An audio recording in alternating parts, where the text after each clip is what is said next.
Oke, terima kasih sudah menunggu. Selanjutnya kita masuk fokus pada tulang punggung dari filantropi Islam itu sendiri, yaitu zakat. Tentu kita tahu bahwa zakat berbeda dengan sedekah, berbeda dengan infak, begitu juga berbeda dengan wakaf. Jadi kalau apa namanya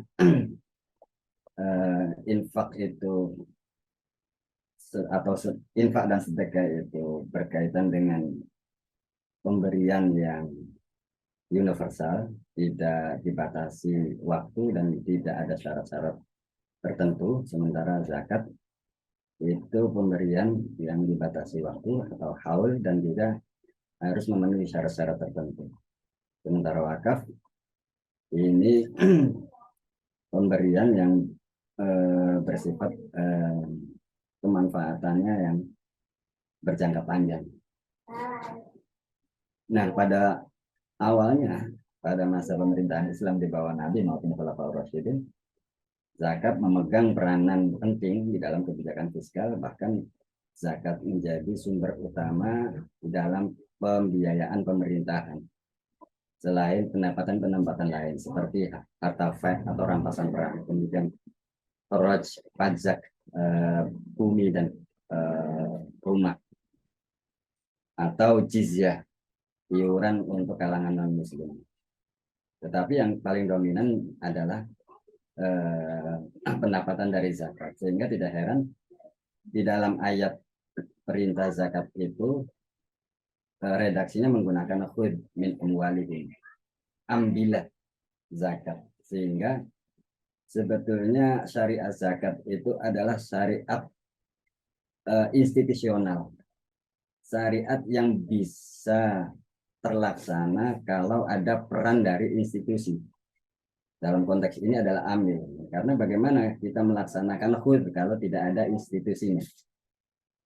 Sehingga dalam konteks ini ada perdebatan di kalangan umat Islam, terutama di daerah-daerah ya. Apakah panitia zakat itu bisa disebut sebagai amil yang berwenang untuk khud, atau sebetulnya yang mendapatkan legalitas itu hanya yang sudah ter-SK-kan sebagai amil. Nah, maka di dalam konteks ini para ulama sepakat bahwa karena zakat ini adalah ibadah yang bisa terlaksana ketika ada peran institusi, maka dalam konteks operasionalnya juga harus ada izin secara institusional. Izinnya dari siapa? Dari Imamul A'zam di dalam bahasa itu. Tapi dalam konteks hari ini itu representasi dari pemerintah, baik pemerintah pusat maupun pemerintah daerah. Dalam konteks ini maka orang yang mau melaksanakan aktivitas pengelolaan zakat, baik zakat fitrah maupun zakat mal, itu harus mendapatkan izin dari pemerintah. Sehingga kalau tidak mendapatkan izin, maka dia tidak sah secara amil. Nah, ketidaksahan ini akan berkonsekuensi tidak sahnya orang yang membayar zakat. Maka dari sini kita harus hati-hati ketika tradisi pengelolaan zakat yang seringkali secara musiman dilakukan di masjid-masjid di daerah, di kampung, ini belum bisa disebut sebagai amil secara institusional.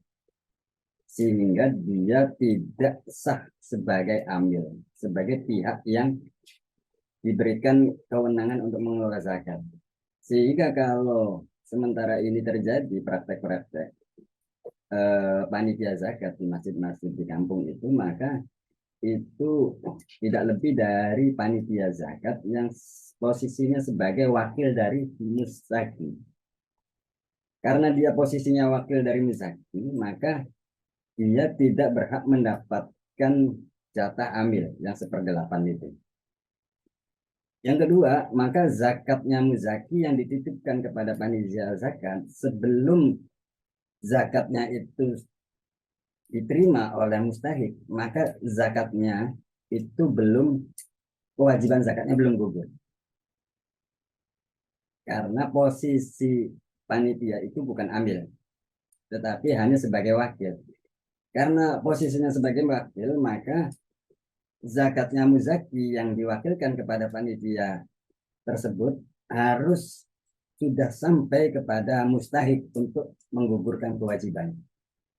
Nah, berbeda ketika panitia zakat di masjid-masjid itu telah di SK-kan oleh institusi, baik itu Basnas sebagai representasi pemerintah maupun LAS, untuk kemudian kalau dia sudah legal secara status amilnya, maka ketika ada orang yang berzakat kepada amil tersebut, maka seketika ketika zakatnya itu diterima oleh amil, kewajiban muzaki itu sudah gugur. Karena amil itu punya kewenangan untuk mengelola zakat dan menyalurkan zakat. Jadi sekali lagi, ini penting dan catatan bagi kita semua karena praktek dan tradisi ini saya kira eh, terjadi di mana-mana, termasuk barangkali di kampungnya teman-teman di daerahnya masing-masing yang masih melaksanakan eh, apa namanya kepanitiaan zakat di masjid-masjid. Yang pertama, saya rekomendasikan untuk segera mendatangi lembaga zakat atau Basnas daerahnya masing-masing untuk diberikan SK amil, untuk supaya dia punya kewenangan secara syar'i di dalam mengelola zakat dan juga bisa menggugurkan kewajibannya muzaki ketika menyalurkan zakatnya kepada amil tersebut langsung gugur, tidak harus menunggu zakatnya sampai ke mustahik. Jadi yang yang kedua, kalau dirasa kesulitan untuk mendapatkan SK, maka seyogianya ketika tetap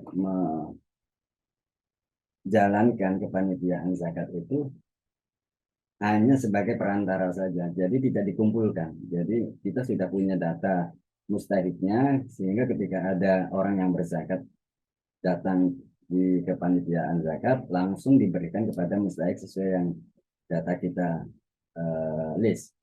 Jadi tidak menunggu dikumpulkan dulu atau bahkan dicampur dengan zakat-zakat orang lainnya yang justru ini akan menambah masalah baru. Jadi masalah barunya ketika zakat fitrah dikumpulkan kepada panitia dan tidak langsung diberikan kepada mustahik. Jika zakat ini kemudian dicampur, lalu dibungkus kembali, diwadahi plastik kembali, lalu diberikan kepada mustahik. Nah, kalau kebetulan ada mustahik mendapatkan zakat yang di dalamnya itu sudah tercampur zakat dirinya, maka itu sama halnya dia mendapatkan zakat dari zakat yang dia keluarkan, dan itu tidak diperbolehkan secara fikih. Jadi sekali lagi ini saya kira menjadi catatan catatan autokritik kita yang kerap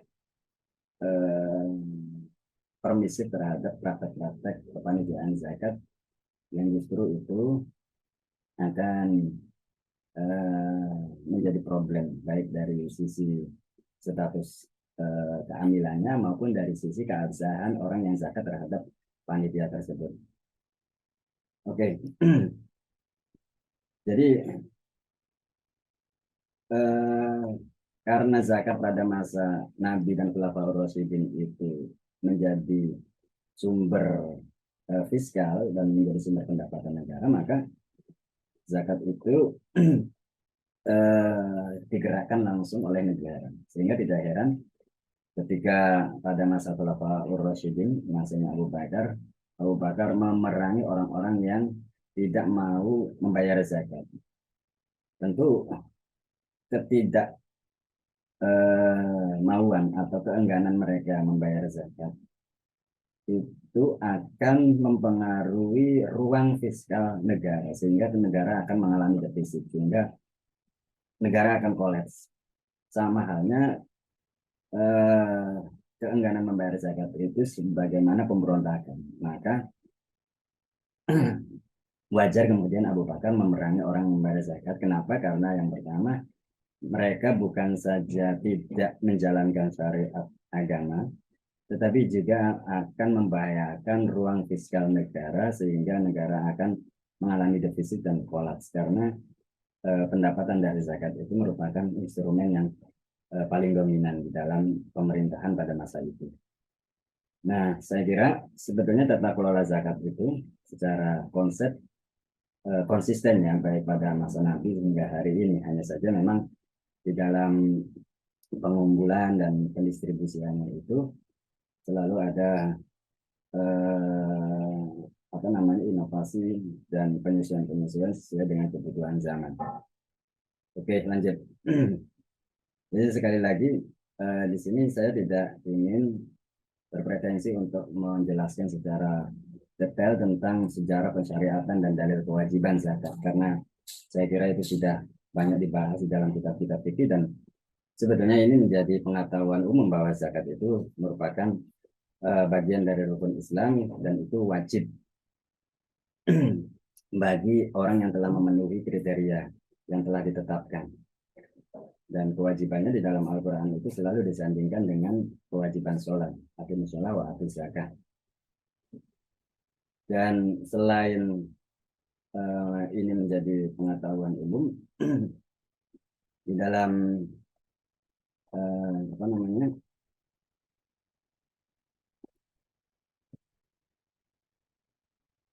zakat ini juga bagian dari syariat ta'abudi atau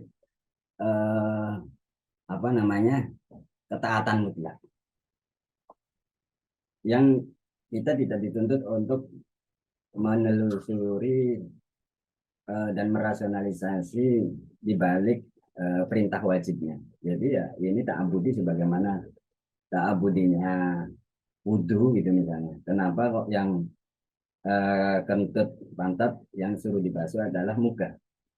Kita tidak perlu untuk merasionalisasi dan mencari jawaban yang masuk akal, karena ini bersifat ta'abudi. Sama halnya kewajiban zakat pun itu kategorinya ta'abudi. Tetapi selain ta'abudi di dalam sisi perintahnya, tentu saja ada sisi ta'abudinya dalam konteks hikmah yang terkandung di dalam perintah wajibnya zakat tersebut.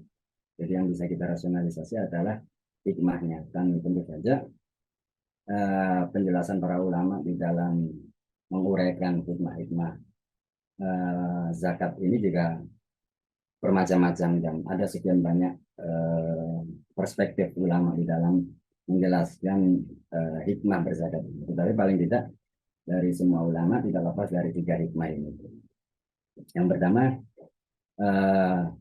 tentu saja sebagaimana yang dijelaskan di dalam Al-Quran sendiri, tutahhiruhum wa tuzakkihim, bahwa tujuan atau hikmah dari pensyariatan zakat, sekali lagi ini hikmah ya, hikmah itu berbeda dengan pensyariatan. Jadi kalau pensyariatan itu bersifat dasar kewajiban, di mana seseorang menjadi wajib hukumnya untuk melakukan sebuah ibadah. Sedangkan hikmah itu bersifat manfaat yang bersifat relatif. Karena dia relatif, terkadang manfaat itu bisa dirasakan oleh sebagian orang, terkadang tidak. Jadi hikmah ini bersifat subjektif, tergantung pelaku. Maka dalam konteks ini, para ulama juga berbeda-beda di dalam menjelaskan hikmah dari berzakat. Karena memang sudut pandangnya antara satu ulama dengan ulama yang lainnya itu berbeda-beda. Tetapi yang paling universal, tentu saja sebagaimana firman Allah tadi, bahwa zakat itu adalah mensucikan jiwa.